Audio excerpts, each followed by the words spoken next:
Ini yang baru Ibu Bapak kawan-kawan dengar adalah lagu yang ditulis seorang yang dulunya memperdagangkan budak, John Newton, ditulis 250 tahun yang lalu, dan lagu ini dia ciptakan ketika dia akhirnya mengalami pertobatan karena terombang-ambing dalam antara hidup dan mati di lautan. Perbudakan memiliki karakter dasar bahwa hak kepemilikan atas diri kita dicabut, baik sebagian maupun seluruhnya.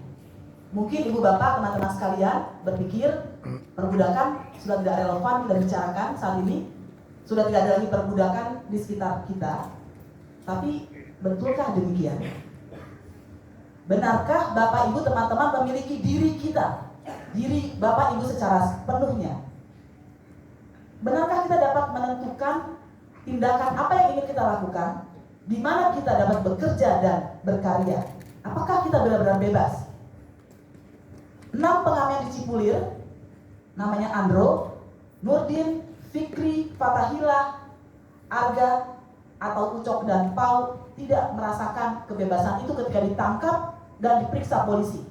Mereka dituduh membunuh seorang pengamen, dan ketika ditangkap dan diperiksa polisi, mereka disiksa. Seorang dari mereka yang bernama Ucok ketika dibawa ke persidangan menyaksikan bahwa ia pernah diinjak badannya, ia kemudian dibawa ke TKP, dipukul kepalanya, dan juga dikerubuti oleh polisi. Penyiksaan ini terus berlanjut dan bukan hanya dialami oleh Ucok. Mereka dipukul, disetrum, dipasang lakban pada wajah dan lain-lain. MA kemudian memutuskan 6 pengamen ini tidak bersalah. Kesalahan mereka sebetulnya hanya satu, melaporkan telah menemukan orang di bawah jembatan. Sumarijem atau yang kita kenal dengan Sum Kuning, seorang pedagang berusia 17 tahun, dia diculik setelah pulang habis berdagang dini hari di Yogyakarta, dibius, sempat diancam lehernya dengan belati, dan kemudian diperkosa beramai-ramai. Ia kemudian melapor ke polisi, dan hal ini malah membuat ia ditangkap.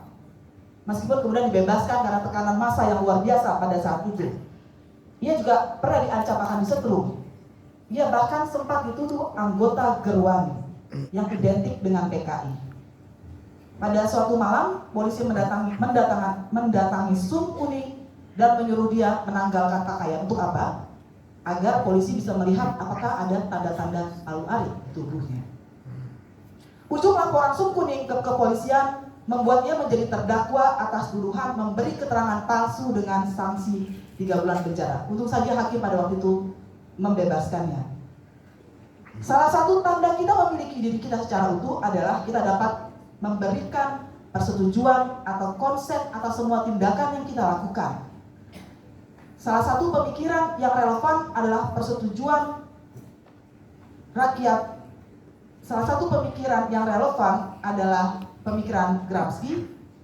Dia mengatakan bahwa persetujuan rakyat dalam konteks negara tidak hanya melalui sesuatu dengan penodongan senjata, tentara, polisi, dan lain-lain, tetapi ada yang lain. Alat represi negara bekerja melalui proses belajar yang dipandu oleh negara. Dan kita semua adalah produk proses belajar yang dipandu oleh negara karena kita rata-rata bersekolah di sekolah. Mungkin ada ibu bapak, teman-teman yang tidak bersekolah di sekolah negara atau homeschooling, sangat beruntung. Dan pendidikan dan di era saat ini yang paling tepat mungkin tidak hanya pendidikan di sekolah, tapi penyebaran melalui media sosial. Dan media sosial itu berhasil mengkontrol masyarakat sesuai apa yang diinginkan oleh penguasa. Kita masih ingat misalnya dalam kisah cicak buaya keempat, masyarakat sipil terbelah. Jika cicak buaya 1-3 masyarakat sangat solid, banyak sekali yang melakukan demonstrasi tidak terkecuali, tapi kali ini tidak. Kenapa masyarakat sipil terbelah?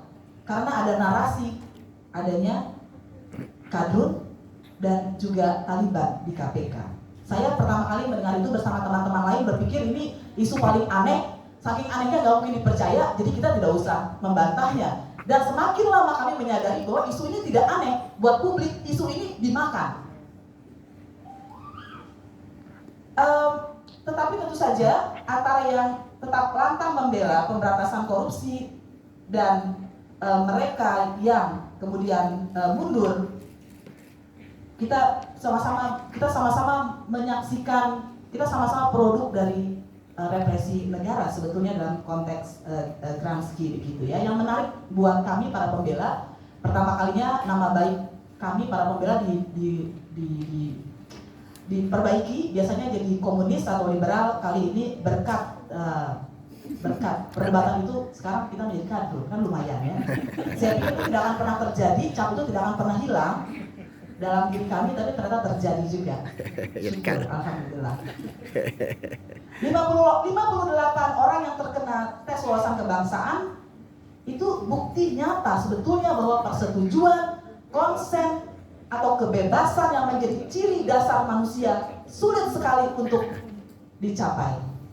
Meskipun kaki, tangan kawan-kawan kita tidak lagi diborgol, tidak lagi diikat oleh rantai seperti zaman perbudakan, tapi tangan dan kaki mereka terikat oleh stigma. 2021, pemerintah kembali membawa hantu hijau, kuning, merah, itu bahkan terungkap di pengadilan tadi yang sudah disebutkan oleh Mas Novel. Lengkap dengan mereka yang distigma sebagai kategori berat sebelum proses berlangsung. Kenapa? Karena orang yang kena kategori berat tidak diberi. Kenapa? Karena mereka yang terkena kategori berat diberikan pertanyaan-pertanyaan khusus, dan mereka yang tidak dimasukkan kategori berat tidak diberikan pertanyaan-pertanyaan tersebut. Artinya kesimpulan sudah dibuat sebelum prosesnya dimulai. Dan anehnya kategori-kategori ini bagai operasi senyap hilang. Di pengadilan tidak ada jejaknya, tidak ada yang mengaku siapa yang memerintah, cuma atasan. Siapa atasannya? Tidak ada. Semua tutup mulut. Di titik inilah persoalan sahabat-sahabat kita bukan lagi masalah mereka sendiri, tapi masalah kita semua. Mengapa ibu bapak mungkin masih ingat tentang Orde Baru, Litsus, stigma, kiri, kanan, kemudian penyikiran orang tanpa proses hukum. Ini adalah cara-cara Orde Baru. Cara-cara ini dibukukan oleh dokumen-dokumen negara, misal TAP MPR tentang pokok-pokok reformasi pembangunan dalam rangka penyelamatan dan normalisasi kehidupan nasional sebagai haluan negara. Saya sebutin judulnya karena dari judulnya ketahuan ini bukan tulisannya teman-teman Ornop ya, ini pasti tulisannya negara gitu ya kalau judulnya panjang begini. Juga ada TAP MPR tentang HAM dan TAP MPR tentang pemisahan TNI Polri. Dan TAP ini menetapkan Orde Baru sebagai pemerintahan yang tidak demokratis, dan jalan Indonesia ke depan bukan lagi itu, tapi demokrasi dan hak asasi manusia. Karena itu kawan-kawan sekalian, sulit mengatakan tes wawasan kebangsaan bukan tanda-tanda kembalinya otoritarian. Lebih dari dokumen-dokumen hukum yang bisa diganti, penting sebetulnya kita menanyakan hal-hal tertentu dengan berdasarkan kemanusiaan kita sendiri. Mengapa ada manusia yang perlu dites wawasan kebangsaannya dan mengapa ada yang tidak? Berdasarkan apakah pemilihan itu? Apakah menangkap ketua DPR yang kemudian terbukti korupsi di pengadilan menunjukkan bukti tidak berwawasan kebangsaan? Atau sebaliknya, pemerintah dalam arti presiden dan DPR yang membuat undang-undang Ibu Kota Nusantara memiliki wawasan kebangsaan yang luar biasa? Mengapa? Karena undang-undang ini mengubah kata hak menguasai negara atas bumi, air, dan kekayaan alam yang terkandung di dalamnya dan dipergunakan untuk sebesar-besarnya kemakmuran rakyat menjadi hak milik. Sekarang pemerintah bisa memiliki hak milik.